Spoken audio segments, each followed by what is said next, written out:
Thanks, Tony.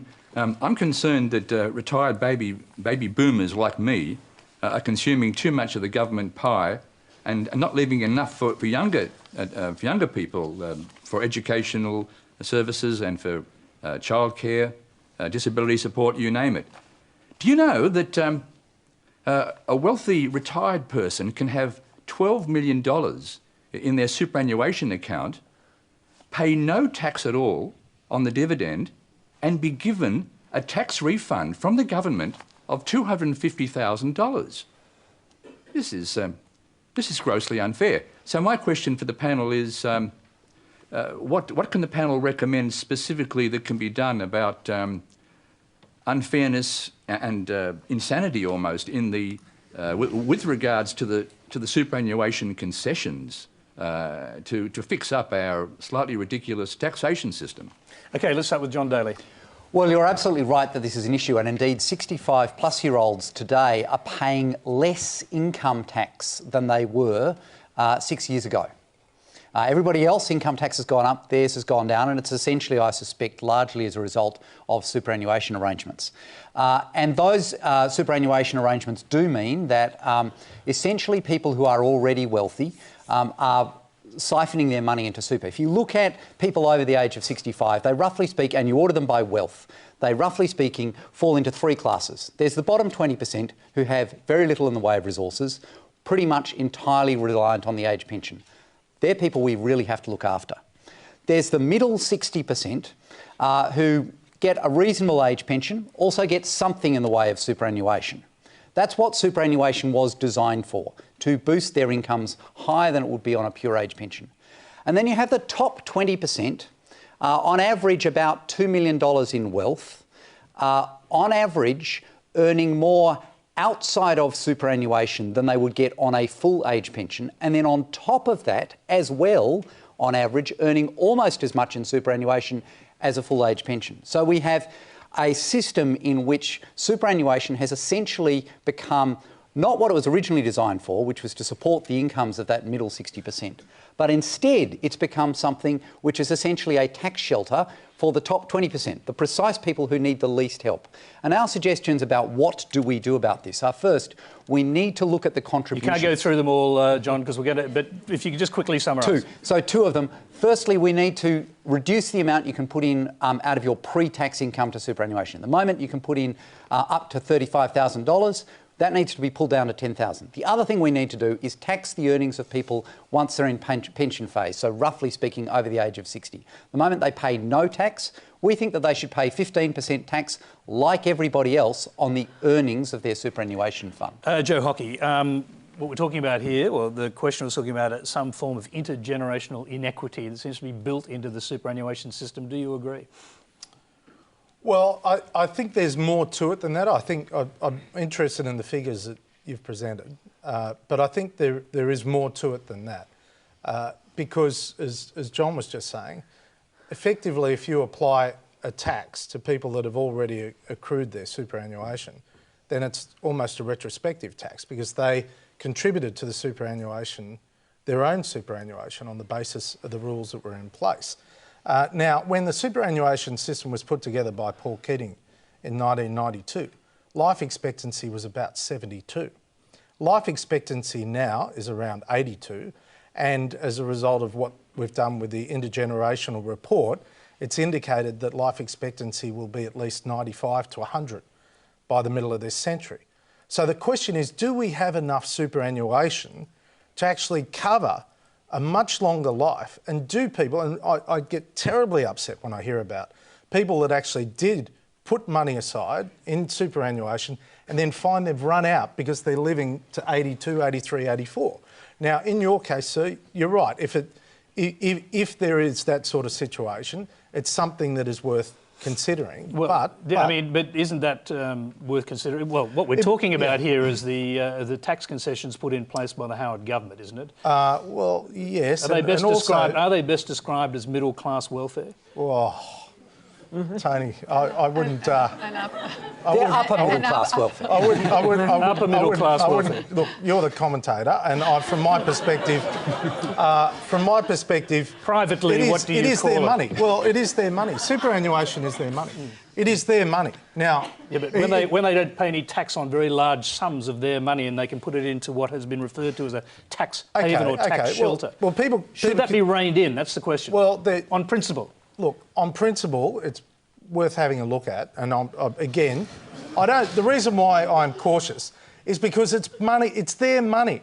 I'm always cautious about taking people's money off them, right? So I'm not going to give. Well, sorry, I'm excluding the ABC. I'm excluding the ABC. What we're talking about here is not about people's money. We're talking about the tax concessions associated with people's income. And I think there is a real sense, and there's a growing...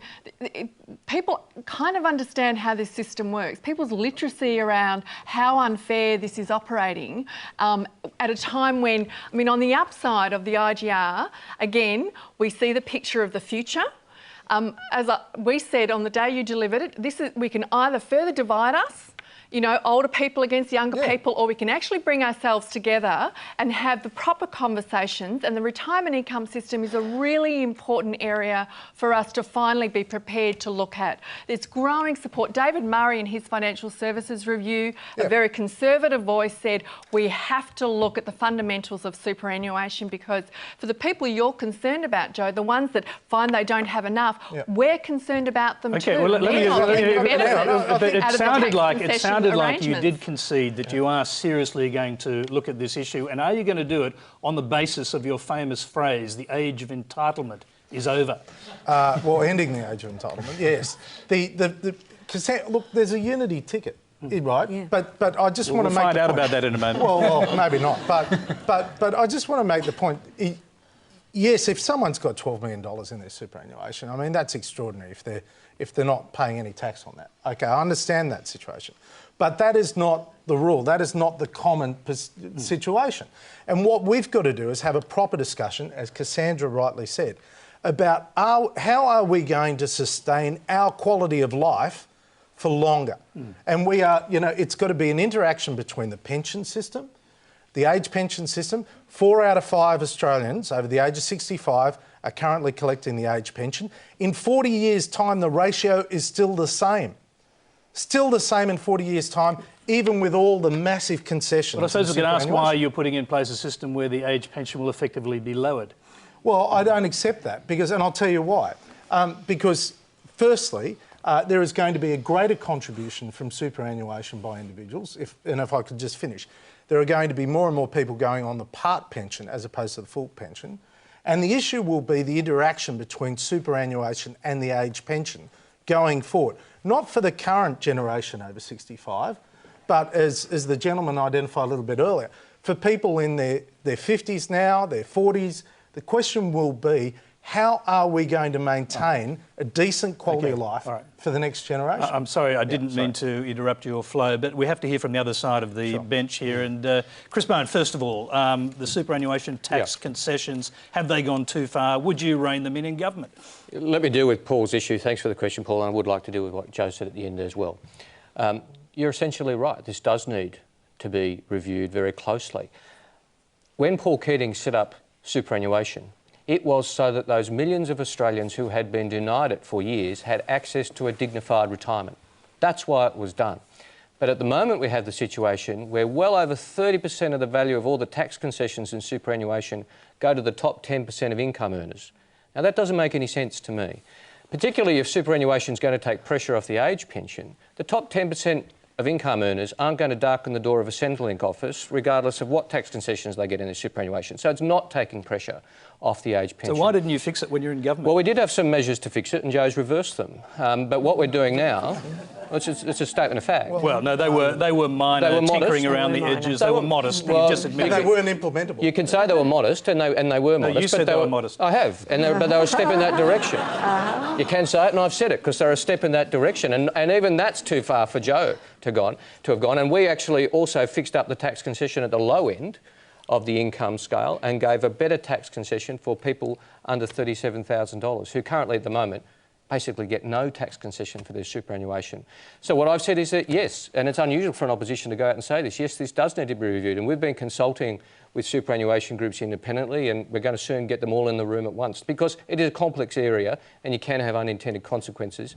You have to have a proper process, and that's exactly what we're doing from opposition, and we're happy to lead the debate and to be not only be constructive but to lead the debate here, because the population is ageing. We do need to have these decisions and these sorts of discussions. But what Joe's only answer is to cut the age pension over time.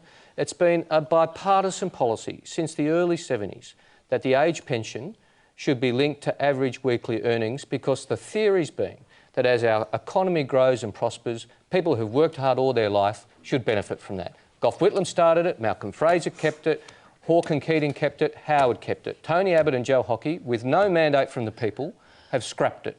And we know that their changes will see average weekly earnings, and Kevin Rudd actually increased the ratio from 25% to 27% of average weekly earnings.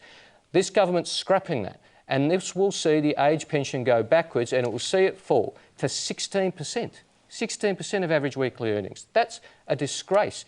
Age pensioners are the ones who can least afford these sorts of changes. We have the second lowest percentage on the age pension in the OECD, and Joe thinks it should be lower. OK, you're going to have to respond to that, because... Well, it's just not right, and I'll tell you why. I mean, for example, it is actually now, there are a range of different cohorts that can be used in order to increase the pension. At the moment, increases in the pension are linked to inflation, which is higher than movements in wages. And that's because, well... It's the highest of the three. It's the highest of the three. But the fundamental point is, we are prepared to discuss these issues. We don't have any choice, because the Senate probably won't pass that measure anyway. Well, maybe that's the case. Maybe that's the case. But the fundamental issue is, currently the age pension is 10% of all Commonwealth government expenditure. And it's going to people right up the scale. Now, the asset scale. So the question fundamentally is, how are we going to make sure those people who haven't got enough money to succeed, who haven't got enough money to survive, are going to get enough in the future? And the current scheme is not going to work to ensure that those most vulnerable are protected in the future. All right. Okay, so I'm sorry, now well, you have to be brief, both of you, so I'll give you 30 seconds each. We do need to look after the people who need to be looked after the most. And that's why cutting the basic rate of the pension is such a problem, because those are the people who get affected most when we cut it. What we haven't put on the table, for reasons that I do not understand, is looking at eligibility for the pension. Yeah. As the Treasurer says, 80% of Australians over the age of 65 get the pension. Many of them have up to $1 million in assets outside of their owner-occupied housing. Indeed, we've wound up with a system in which the only way you can fail to qualify for the age pension is essentially to either be seriously rich or have an incompetent financial planner. And we need to tighten up eligibility, and surely that is the place that we should be going first to make the age pension sustainable.